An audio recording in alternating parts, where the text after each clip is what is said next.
Welcome বন্ধুরা, চলে এলাম আরও একটা ভিডিও নিয়ে। দেখো, আমাদের এই সামনের পুকুরে জলটা গ্যাস হয়ে গেছে, তাই কত মাছ ভেসে উঠছে। এই দেখো, একজন একটা মাছ পেলো। আর এটা দেখতে পাচ্ছ বন্ধুরা, এটা হলো আমার দাদু।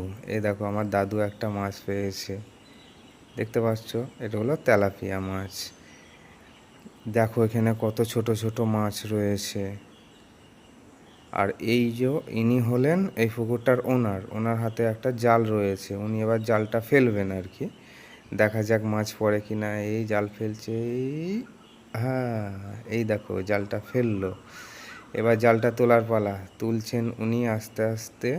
দেখা যাক মাছ পড়েছে কি না। না, কোনো মাছই পড়েনি। আসলে মাছগুলো ওখানটায় ছিলই না। মাছগুলো রয়েছে তোমার এই দিকটায়, দেখবে? এই দেখো, এইখানটায় মাছ রয়েছে কত, দেখে নাও। এই দেখো, মাছগুলো জল খাচ্ছে, কি সুন্দর দেখতে পাচ্ছ তোমরা? মাছগুলো জল খাওয়া খুব সুন্দর লাগছে দেখতে। আর এই দিকটায় তো আরও বেশি ছিল, দেখবে তোমরা? দেখাচ্ছি, দেখো, এই দেখো কত মাছে জল খাচ্ছে। তো বন্ধুরা, দেখতে পাচ্ছ তোমরা মাছগুলো কি সুন্দর এখানটায় দেখা যাচ্ছে। এই পুকুরটার নাম হলো পাতরা। এর পাড়ি আমাদের বাড়ি। ছোটোবেলা থেকে এই পুকুরটার সঙ্গে অনেক স্মৃতি। যাই হোক, ভিডিওটা এই পর্যন্তই।